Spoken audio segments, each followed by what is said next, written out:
okimano bano bafala bava kukolera omuyimbi ne nannyini kifo okumukuuma ne batandika okudda mu ffujjo muli bamakindye ekituufu ekyaliwo zaali ssaawa 10:20 mba ndi ku round about kuba wano bannanyi nabaleka eno nga amasimu gasusse tumukubira mutuuseewa nga tajja batulimba tutuuse kagembe ez'ekiro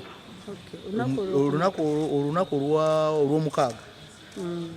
tumulinda tajja tatuuka kofe mba ndi ku round neyitawo emmotoka misinde nekyama nali nsuubira nti ekyamye kati nze akageri kemmanyi wano bwe yakwata wano nze nayita wano emabega ne musooka yeeno mbuuza bano atuuse kobo nedda tannatuuka aliwa nti apaakinzeewa ku kkubo ngenda n'abawubba tugenda tumugamba mukulu lipazo wano wopaakinze wabi abawubba ne beetooloola emmotoka ne tumusaba akkirire ajje emmanga tukole ku nsonga ze ne yeerema n'asaba balansi. Sente zaali $3,000,000 ng'aweereddwa akakadde kamu n'ekitundu. Akakadde kamu n'ekitundu ng'alina kujja akasange wano tumuwe balansi alyoka ayimbe. Tukuba essimu agamba ndi mukubo nkola ki nzija ziwera 8 oli ludda wa yali alina olinnya ku stage ssaawa 7. Yes ziwera ssaawa 8 kitundu omuyimbi tukuba ndi mukubo nkola ki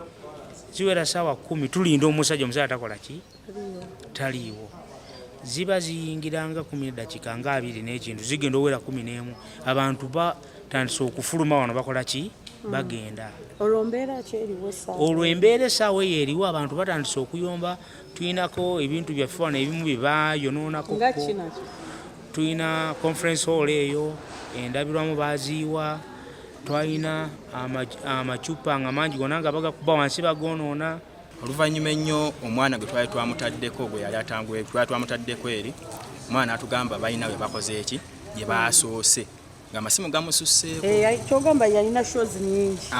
yali alina gye yasooka ekayunga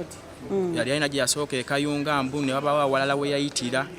ne balyoka bajja eno ku lasiti batuuka no ssaawa 10:20 abantu bavudde dda mu mbeera tulinze omuyimbi tatuuka ffe tetwakuba ku muyimbi naye ye mwennyini yalagajjalira obulamu bwe atya bwe yatuuka teyatuuka ku kifo yapaakinga ku kkubo eri ku kkubo gye yapaakinga ffe tubali tutinaayo ki buvunaanyizibwa tugezaako omugamba tuuka mu kifo ffe security weeri kuba ali batuukira mu gate wali we bapaakinga ne tusolvinga ebyaffe n'ajja ku stage n'ayimba. Liripazi agamba mwali mukola akabadi ka butaagala muwa ssente ze endala akamu ekitundu. Awo yalimba kuba nze kennyini ssente nali nziina ne mu musawo nga nzikute nijala ngene ko manager n'angamba naye